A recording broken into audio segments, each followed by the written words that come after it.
new regulations for HGV drivers and, well, more particularly the vehicles that they drive rather than the drivers. They were passed last year and were started to be phased in, didn't they, at the beginning of this year? So how's the whole process going? Reasonably well. Just to remind everybody, the goods vehicles, the larger goods vehicles in the UK have been under a regime of regulation for literally decades. In 2001, when the current Act came in, the idea was to do not just the PPVs, the public passenger vehicles, but also the goods vehicles. Somewhere it's got seriously lost, and we've had to wait 16 years, really, to get the regulations passed and through. So things like buses were already covered, weren't they? Buses, taxis are all covered. That's not the issue. But nobody knows how many goods vehicles there are on the island, and so we're actually, for the first time, compiling a complete register of all the larger ones, because it's only the vehicles over 3.5 tonnes and over that this scheme covers. The small vans, that's not a concern, but we are anxious to catch and encourage all the operators who should be under the scheme to have the chance to get into it. Well, we've had 8.5 months already of the year, so where are we?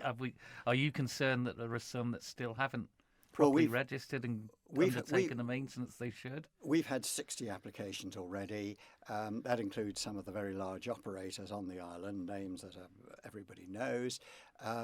And we've got coming up to 400 vehicles and some trailers.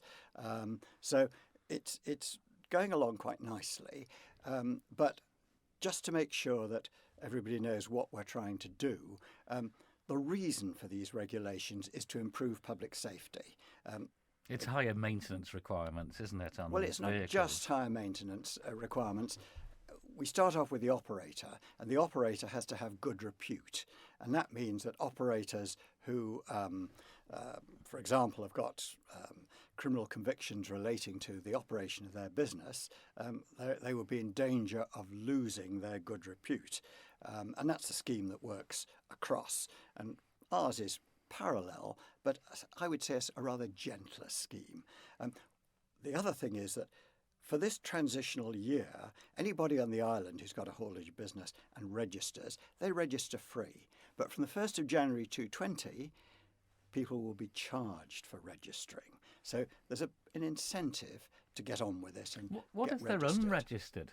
If they're unregistered on the 1st of January, they are actually in breach of the law. So they're liable to a fine of up to £10,000 under the original Act, and obviously their repute would be in tatters. So it will be quite difficult for them, to get registered. So what we're really urging on everybody is go to the RTLC Road Transport Licensing Committee website, have a look at it, see whether it applies to your business, and if you're in any doubt, ring us up and have a discussion about it, because we've been talking to a lot of operators now, and we're trying to make sure everybody knows about it. What's the best number for them to call on? You'll find the way to do it is, I would say, start with the website, which has got number on. But for most people, they would want to start to look at the regulations and at the application form they've got to fill in, because the odds are it'll be an issue around the application form. But what we're looking for is we're looking for good repute from the operators. We're looking for an improved maintenance and safety regime, including regular safety inspections and planning permission for operating centres. Now, lots of people have been operating for years and years in their existing operating centres, but they may need to regularise that if they haven't formally had planning permission.